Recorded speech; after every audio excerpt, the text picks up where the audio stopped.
साथियों, नवक्रांति मीडिया में आपका स्वागत है। मैं हूं संदीप शर्मा। मैं इस समय श्यामा प्रसाद मुखर्जी सिविक सेंटर पे हूं। ये दिल्ली नगर निगम का मुख्यालय है। शाम का समय है और मैं संविधान निर्माता बाबा भीमराव अंबेडकर की प्रतिमा के ठीक नीचे बैठा हूं, उनके चरणों में बैठा हूं।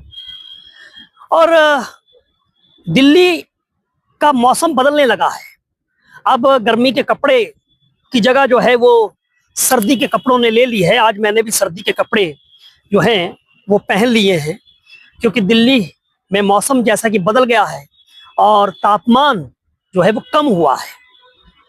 लेकिन श्यामा प्रसाद मुखर्जी सिविक सेंटर की वजह से दिल्ली का सियासी तापमान जो है वो बढ़ गया है। वो इसलिए बढ़ गया है कि यह श्यामा प्रसाद मुखर्जी सिविक सेंटर में 12 नए लोग आने वाले हैं। जी हाँ, 12 सीटों पर उपचुनाव है 30 नवंबर को, और उसके लिए आज नामांकन की आखिरी तारीख थी। भारतीय जनता पार्टी, आम आदमी पार्टी और कांग्रेस पार्टी तीनों के प्रत्याशियों ने इन 12 सीटों पर नामांकन दाखिल कर दिया है और अब नतीजों का इंतजार होगा, क्योंकि विधिवत रूप से आज से सही मायनों के अंदर दिल्ली में यह सियासी संग्राम दिल्ली नगर निगम बाई इलेक्शंस को लेकर जो है वो शुरू हो चुका है। हालांकि कोई फर्क नहीं पड़ना। फर्क इसलिए नहीं पड़ना कि भाई सरकार बनाने से, सरकार के बिगड़ने से कोई फर्क नहीं पड़ता है, क्योंकि 12 सीटों से दिल्ली नगर निगम में जो भारतीय जनता पार्टी की सरकार बनी हुई है उस पर कोई फर्क नहीं पड़ेगा। बावजूद इसके ये भारतीय जनता पार्टी के लिए और आम आदमी पार्टी के लिए ये चुनाव बहुत अहम है, और इसीलिए कह रहा हूं कि दिल्ली का सियासी तापमान इन चुनावों के चलते बढ़ गया है। हालांकि तीसरा खिलाड़ी भी है इसमें, कांग्रेस पार्टी, लेकिन उसकी स्थिति ना 3 में है ना 13 में है, कहीं टिकती हुई नजर नहीं आ रही है, क्योंकि भारतीय जनता पार्टी के पास मौजूदा समय में 9 सीटें रही हैं और आम आदमी पार्टी के पास 3 सीटें रही हैं। तो ये 12 सीटें हैं।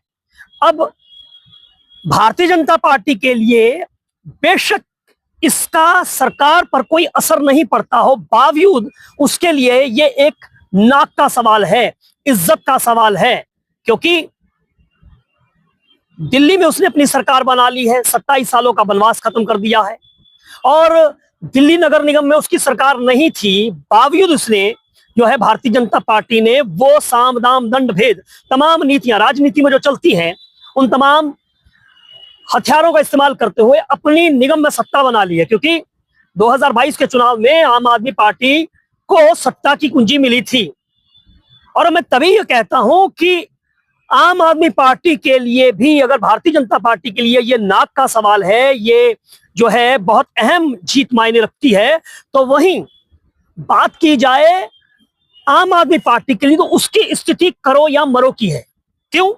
सबसे बड़ी बात यह है कि दिल्ली विधानसभा में उन्हें शिकस्त का सामना करना पड़ा, और आज भारतीय जनता पार्टी की सरकार 27 सालों बाद दिल्ली में बन चुकी है। तो वहीं 2022 में तो आम आदमी पार्टी की ही सरकार बनी थी, लेकिन आम आदमी पार्टी की सरकार दिल्ली नगर निगम से जाती रही, और आम आदमी पार्टी जो 134 सीट लेकर दिल्ली नगर निगम की सत्ता में काबिज हुई थी, धीरे धीरे धीरे सिमटती गई।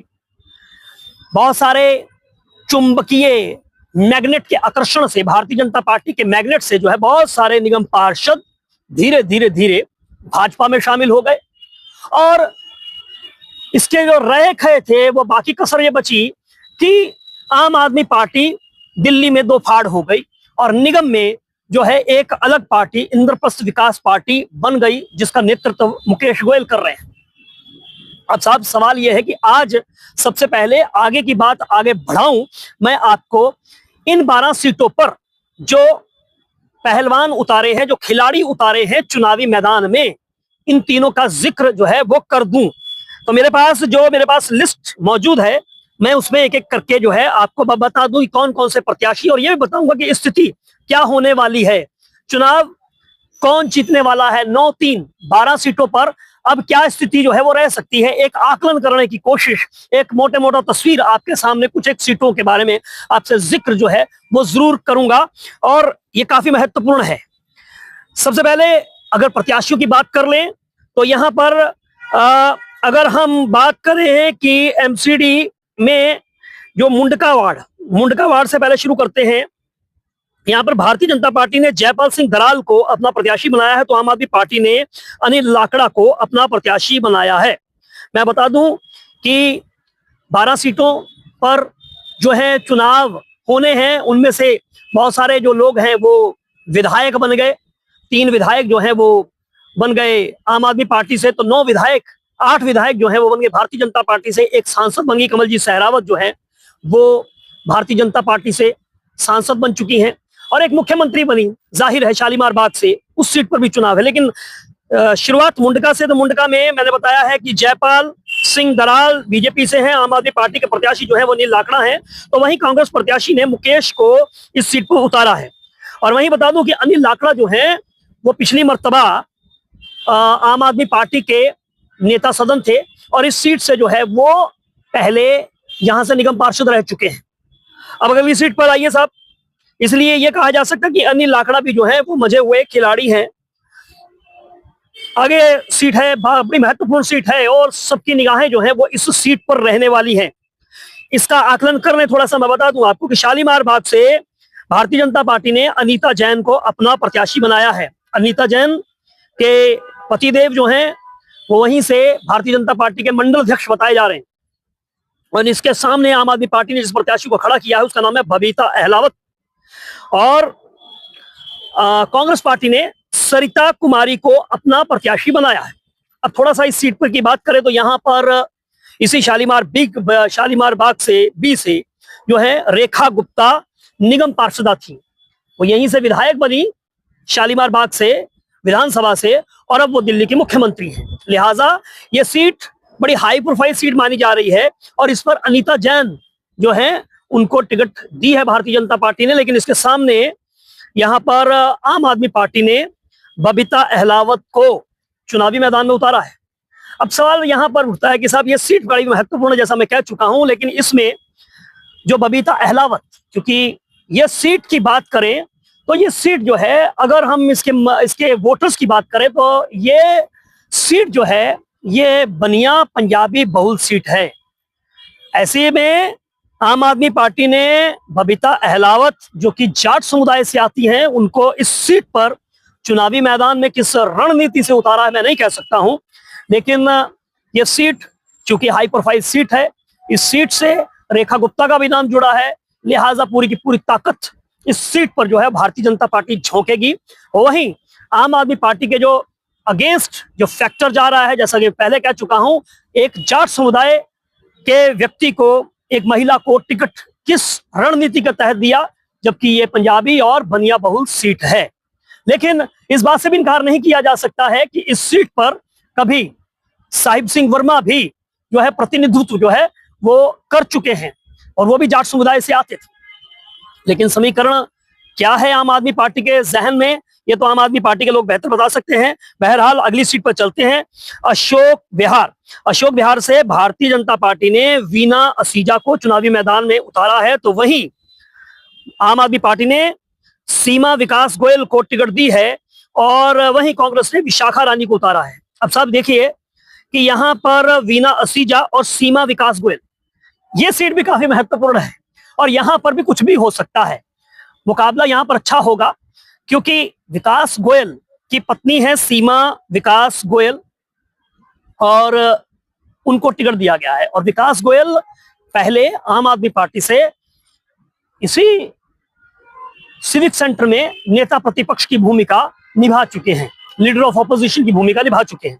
ऐसी स्थिति में यह सीट, अशोक विहार की सीट जो है वो देखना होगा कि इस सीट पर क्या होगा, क्योंकि यहां पर भी जो है विकास गोयल एक मजे हुए खिलाड़ी हैं, उनकी श्रीमती चुनाव लड़ रही हैं। अगली सीट पर चलिए साहब। अगली सीट का जिक्र मैं कर रहा हूं चांदनी चौक। अब ये चांदनी चौक सीट, यहां से सुमन कुमार गुप्ता को भारतीय जनता पार्टी ने अपना प्रत्याशी बनाया है। और वहीं उनके सामने आम आदमी पार्टी ने हर्ष शर्मा को चुनावी मैदान में उतारा है, जबकि अजय कुमार जैन कांग्रेस पार्टी की तरफ से हैं। अब इस सीट पर भी ध्यान दीजिए, सुमन कुमार गुप्ता भी जो हैं वो पूर्व निगम पार्षद हैं, और हर्ष शर्मा भी जो हैं वो भी एक पुराने नेता हैं। अब यह देखना होगा कि चांदनी चौक की सीट जो पिछली बार यहां पर पुनर्दीप साहनी, प्रहलाद साहनी के बेटे, जो कि इस समय विधानसभा जा चुके हैं, यहां पर क्या होगा? क्या सुमन कुमार गुप्ता उम्रदराज व्यक्ति हैं, उन पर पुराने मजे हुए भारतीय जनता पार्टी के खिलाड़ी हैं और काफी उनका अनुभव है, लेकिन उस उम्र के इस पड़ाव में उनको टिकट दिया है। तो अब यह देखना होगा कि हर्ष शर्मा वर्सेस सुमन कुमार गुप्ता, क्योंकि पिछली बार 1216 मतों का अंतर रहा था चांदनी चौक में।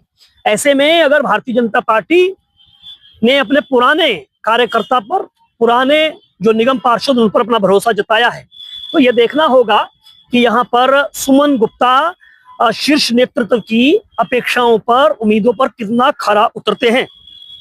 अगली सीट पर चलिए, चांदनी महल। चांदनी महल में यहाँ कुछ नहीं है भाजपा का, सुनील शर्मा को यहाँ से प्रत्याशी बनाया है, और ये सीट जो है मुस्लिम बहुल है। तो यहाँ पर आम आदमी पार्टी ने मुदस्सिर उस्मान कुरैशी और कांग्रेस ने कुंवर शहजाद अहमद को जो है वो टिकट दी है। ऐसी स्थिति में चांदनी महल से तो हम वैसे भी उम्मीद नहीं करते हैं। और यहाँ पर एक चीज जरूर है कि शोएब इकबाल, आले इकबाल के पिता, जो कि उपसभापति भी रहे, पुराने नेता हैं, मझे खिलाड़ी हैं, 6 बार के विधायक रहे हैं, उन्होंने इस टिकट घोषणा के बाद, जब चांदनी महल की टिकट की घोषणा की है, तो उन्होंने अपनी नाराजगी जाहिर करते हुए तमाम पदों से, प्राथमिक सदस्यता से भी इस्तीफा दे दिया। अब ऐसी स्थिति में यहाँ पर कुछ ज्यादा इनकी नाराजगी का कितना असर होगा नहीं कहा जा सकता है, लेकिन देखना होगा कि इस सीट पर क्या होता है। भारतीय जनता पार्टी के लिए इसमें कुछ नहीं है, लेकिन कांग्रेस और यहाँ पर मुकाबला सीधा सीधा जो है वो आम आदमी पार्टी में रहेगा। अब आइए ढिचाऊ कलां पे, यहाँ पर आम आदमी पार्टी ने नीतू केशव चौहान को टिकट दी है, तो वहीं भारतीय जनता पार्टी ने रेखा रानी को टिकट दी है और कांग्रेस पार्टी ने रश्मि शर्मा को दी है। वहीं आगे चलिए, नारायणा से डॉक्टर चंद्रकांता शिवानी को भारतीय जनता पार्टी ने चुनावी मैदान में उतारा है, तो राजन अरोड़ा पर आम आदमी पार्टी ने भरोसा जताया है। मनोज तंवर कांग्रेस पार्टी से हैं। अब आइए साहब, संगम विहार, यह सीट काफी अहम है, इसे ध्यान में रखिएगा। यहाँ से शुभ्रजीत गौतम भारतीय जनता पार्टी के प्रत्याशी है, तो अनुज शर्मा जो है वो कांग्रेस पार्टी के प्रत्याशी है, तो सुरेश चौधरी यहाँ से जो है वो ये जो है कांग्रेस पार्टी के प्रत्याशी है। तो यहाँ पर मुकाबला दिलचस्प हो सकता है, क्योंकि यहाँ पे चंदन चौधरी, जो कि अब विधायक बन चुके हैं, वो बहुत ज्यादा मार्जिन से यहाँ से चुनाव नहीं जीते थे।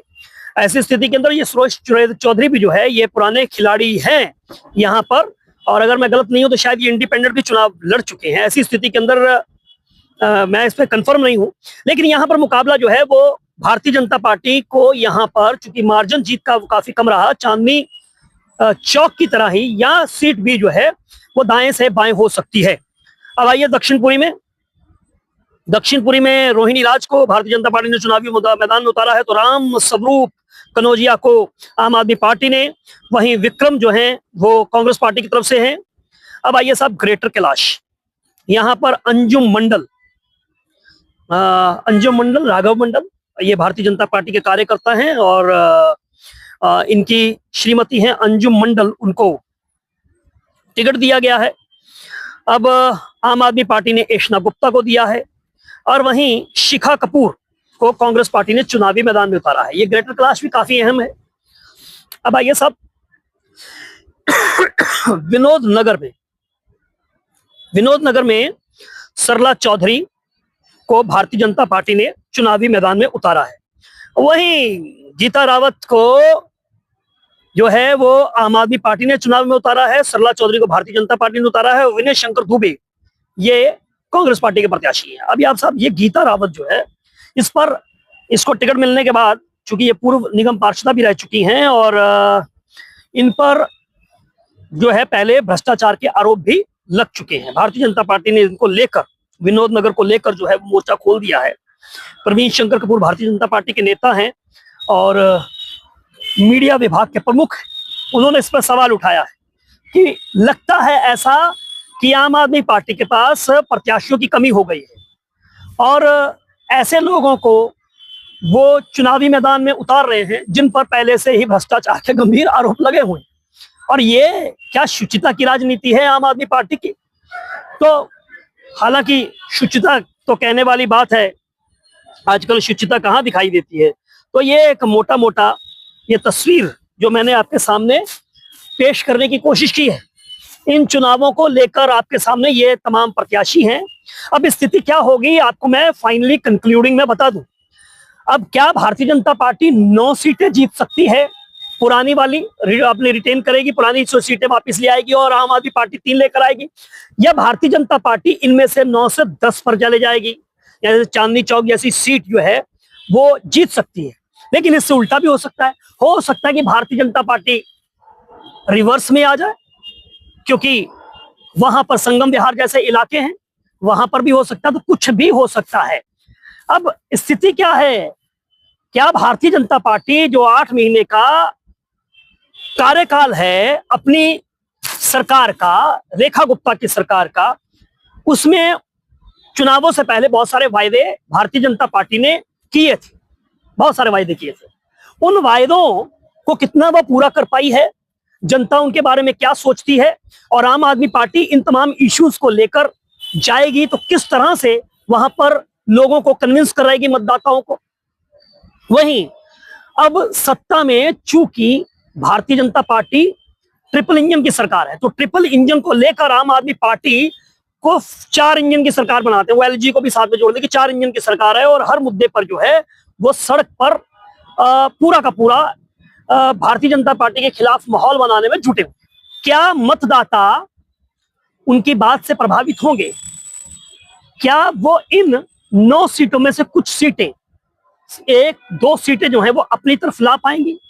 तो ये मुकाबला क्या होगा? या भारतीय जनता पार्टी मतदाताओं को कन्विंस करने में वो कामयाब हो जाएगी, मतदाताओं की मनोस्थिति को वो समझ पाएगी और अपनी 9 सीटों को के साथ साथ में कुछ 1-8 सीट और भी लेकर आ पाएगी? अब ये सारी चीजें हैं। चूंकि अभी कुछ भी कहने की स्थिति में हम नहीं हैं, क्योंकि हवा में बात करना हमें लगता है वो ठीक नहीं है। अभी तो चुनाव शुरू हुआ है और चुनाव के पहले दिन ही आप अभी आकलन करना ठीक नहीं है। इंतजार कीजिए, हम अभी ग्राउंड में जाएंगे, लोगों से मिलेंगे और इन 12 सीटों का आकलन, इसकी सटीक रिपोर्ट आपको देने की कोशिश करेंगे। बाकी जनता जनार्दन तय करेगी कि भारतीय जनता पार्टी को वो दिल्ली नगर निगम में और मजबूत करती है या वो भारतीय जनता पार्टी को अब कम करेगी, ये देखना होगा। लेकिन आम आदमी पार्टी आज जिस भी स्थिति में है उसका खामियाजा वो अपनी गलतियों के कारण भी भुगत रहे हैं। लेकिन क्या वो अपनी गलतियों को सुधार करते हुए भारतीय जनता पार्टी के सामने चुनौती पेश कर पाएंगे? ये एक बड़ा सवाल है। आप इस पर अपनी क्या राय रखते हैं हमें कमेंट बॉक्स में जरूर दीजिए। और अगर आपने हमारे चैनल को सब्सक्राइब नहीं किया है तो सब्सक्राइब कर लें। और एक वो अंगूठे का थंब निशान भी होता है जिसमें आप लाइक करते हैं, और अगर आपको हमारी वीडियो पसंद आई हो तो वो लाइक वाला बटन जरूर दबा दें। नमस्कार।